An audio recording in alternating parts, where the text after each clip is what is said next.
So, ladies and gentlemen, Miss Abhita Austin. How's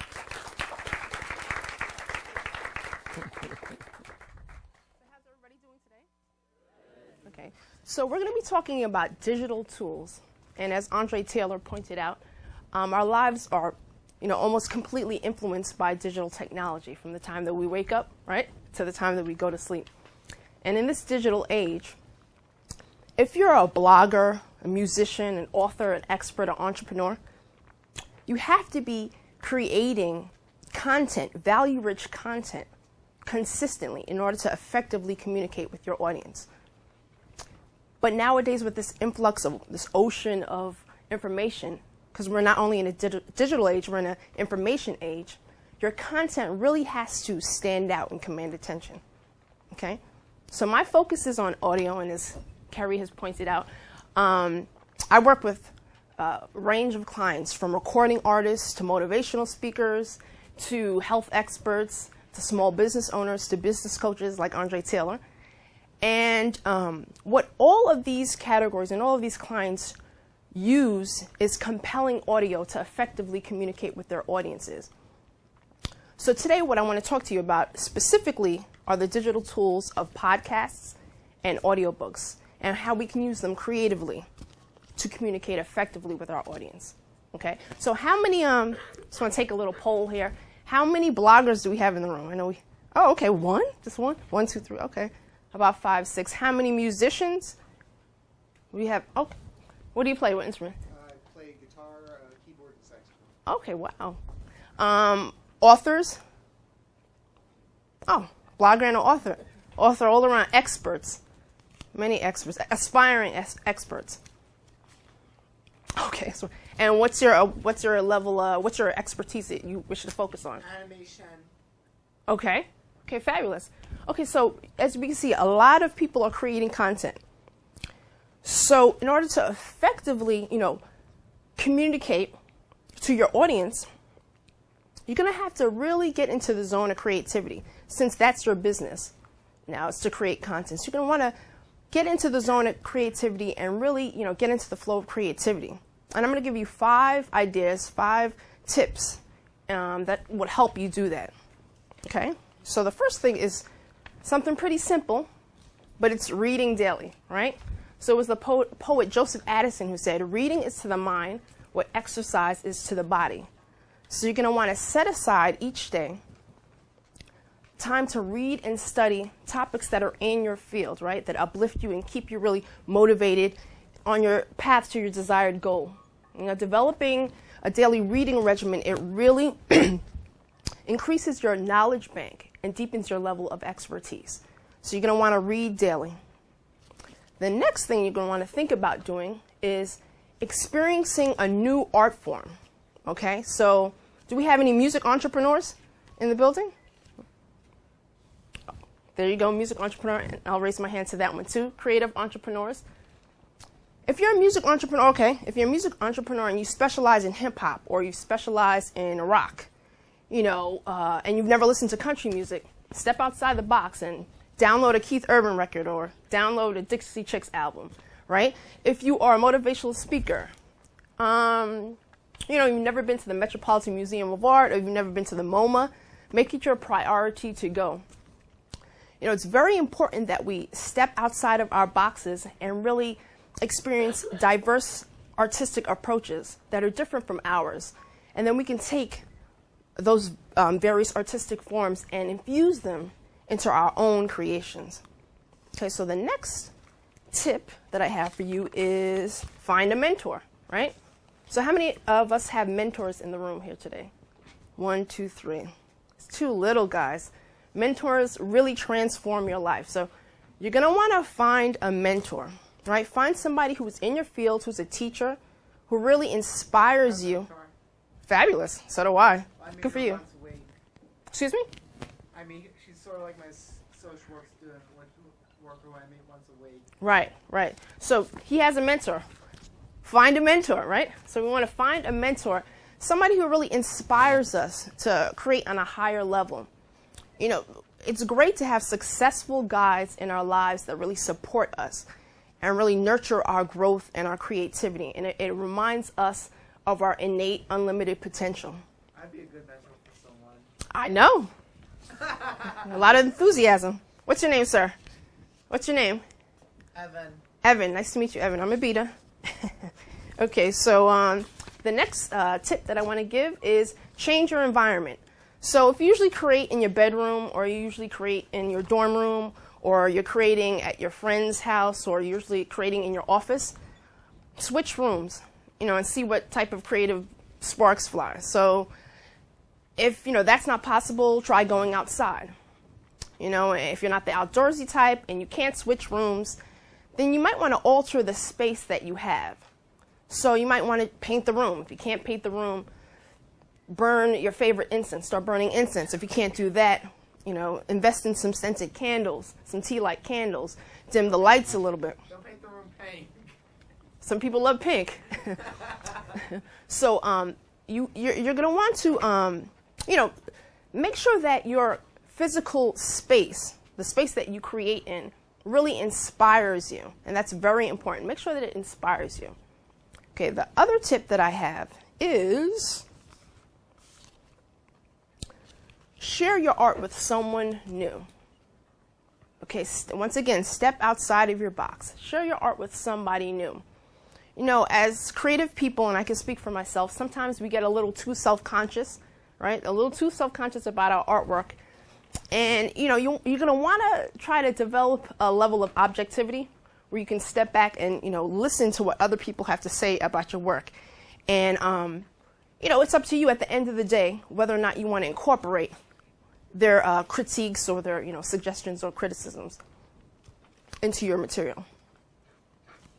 So, we already took the poll, and we know, in this room, I would say, 10% of this room is creating content. And I don't think that's really directly indicative of what's going on in the world. If I went onto YouTube right now, millions and millions of people are creating content. Okay, business experts are offering their expertise, right? We have meditation experts helping us get centered. We have religious leaders offering extended sermons and teachings. We have health and fitness experts, right, teaching us how to live our best life. So the list goes on and on and on. Tons and tons of experts.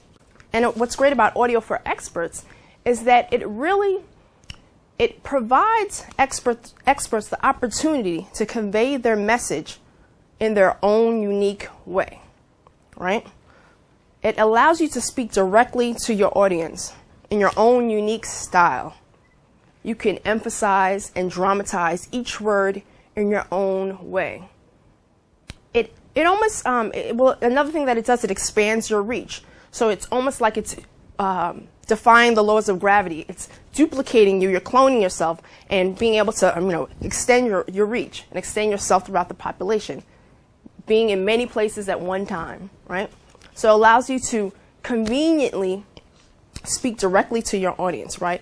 It allows you to expand your reach. Another great thing about audio is that it creates it's a form that allows you to create an additional revenue stream, which is fabulous through podcasts and audiobooks, which we will be talking about. It's very convenient, right? With all the mobile devices that we have the iPod, right? We have the iTouch. How many iPods do we have in this room? 100%. Okay. We have that's 100%. We have an iPod, iTouch, the iPhone, now the iPad. And with all these mobile devices, audio is becoming increasingly convenient, and it also makes it very powerful, a very powerful tool. Now today I'm going to be specifically talking about podcasts and audiobooks, right? So we're going to do a little experiment now. I know you guys have a sheet of paper, and it says Johan's World on it. All right, so everybody pull out the sheet of paper, right? And that is a script to one of my clients' audiobooks. And he's a film composer. I'm not sure if, something's in my eye. I'm not sure if you guys have heard of him, but his name is Wendell Haynes, right? And he's composed for television and film, and he's done about over 600 commercials. And we're going to get into his children's book. First, we're going to experience it as the script, right? This is the text. And I need some actors. I know we have some actors in the audience. Oh, what's your name, ma'am? Lainey. Lainey, would you like to be the narrator? Sure. Okay. And she sounds like she's ready to act. And you want to be Gilmore the Grump? Okay. You look pretty happy. Okay, so in 5, 4, 3, 2, Lainey. Once upon a time. She's good. Hold on. Cut. Shouldn't we have some music here? I'm telling a children's story. Okay. Why can't you just read the script? We don't have any music. You guys are good. Make some music. Fine, fine. Okay, the music brief. Okay, the description of the music that you need. I need magical storytelling music that starts off small and builds gradually into a kingdom-like world where the creation of music comes from pure inspiration. It should start off innocent and then build into like a foreboding threat around the corner. Make it orchestral, but not too big. Remember, it's a children's story. I need it to be 1 minute long. Okay, I got it. Roll it, places everyone. Okay, I need magical bells, I need flutes, I need clarinets, I need strings. Guys, that was excellent. That was really good, actually. So now what we're going to do, if you guys can cue up the tape, we're going to listen to how Wendell Haynes converted that into an audiobook. And we're going to talk about that more and get your perception of both takes, both interpretations, right? The written and then the audiobook. So if you could roll the CD, it's about 2 minutes. Film composer Wendell Haynes. Can you turn it up some, please? Thank you. Johan's World. Once upon a time. Hold on. Cut. Shouldn't we have some music? Sweet serendipity.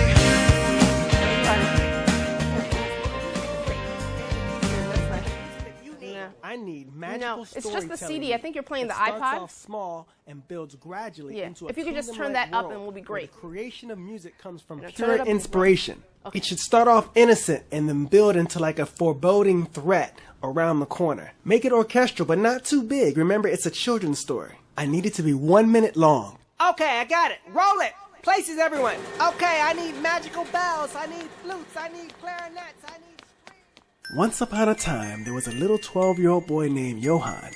Johann wasn't your average little 12-year-old boy, but Johann was a composer. And inside his head was a world called symphony, where he could make music like you wouldn't believe. Techno, hip-hop, classical, funk, jazz. Using drums, brass, woodwinds, and strings, he could talk to all the instruments. And perhaps the most important thing was that the instruments could talk to him. Hey, Johan! Now, symphony was Johann's world where he created music, and all he needed was a music brief. What's a music brief, you ask? That's simple. A music brief is a description of the music you need to create. For example, fast rock and roll or smooth jazz. Yuck. With these directions, Johann could use his imagination to talk to all the instruments. The directions were his inspiration. But lurking in the shadows of symphony was the evil dictator Notator, the notes hater, and his evil army called the Writer's Block. They hated all music and loved only silence. To keep Johann from creating, they would resort so that's to fading out. anything, even Okay, violence. so But as long as what type of instrumentation or how many elements did we hear in that? We heard drums, right? Strings, cymbals, percussion, right? We heard various voices, or did we hear one? Could we tell if he was playing, if there were two voice actors? How many people thought there were two voice actors? How many people thought it was just him doing all the voices? Okay, so, yeah, I guess you guys lost, right? No, I'm confused. But that was Wendell doing all of those colors, all of those voices. He composed the music. He added the bells, the strings, all of that stuff. It's amazing. And what was your perception by, like, I don't know, I'll ask Leilani? Lainey. How did you feel when you read it, and then how did you feel when you heard it? When you read it, you mean? When I read it, it was just reading it. It was up to my imagination to figure out how it would sound out. And actually hearing it, it gives it more to it. It was more exciting. You hear the music, Yeah. you hear his voice changing, Yeah. Thank you. Thank you for that. I think for me, the music background, it adds it brought it to life. Mm. Just listening to it and then listening to the music adds a different element that it was missing when you was reading it aloud. All right. What's your name? That's fabulous. America? So America said it brought it to life. Any other comments? I think the thing about music is it brings change every second. Mm. It brings emotion and gives you different thoughts, and it's just a whole new world of imagination. Just infinity with music. Wow. Infinity with music. What's your name? Gunita? Guanita. Oh, beautiful names today. Guanita, America, and Lainey. Okay. And your name again? And what was your take on it when you read it, Avery, and what you experienced listening? Well, I was really surprised that it was pretty similar, Yeah. except with all the added features, it was really professional. Right. Right. So it seemed live and it seemed in the moment. Right. So live in the moment, emotional, more emotional. It brought it to life. So. That's what an audiobook can do for you. And let me just explain what an audiobook is. It's simply, right, an audio recording of a book or an article. But what Wendell did and what really you need to do to stand out in this market is to have spice and add life to your audiobooks. So they're giving me the wrap up. My name is Abhita Austin. Thank you for having me. Have a good one. Thank you. All right, Thank you. Boy, was that digital or what?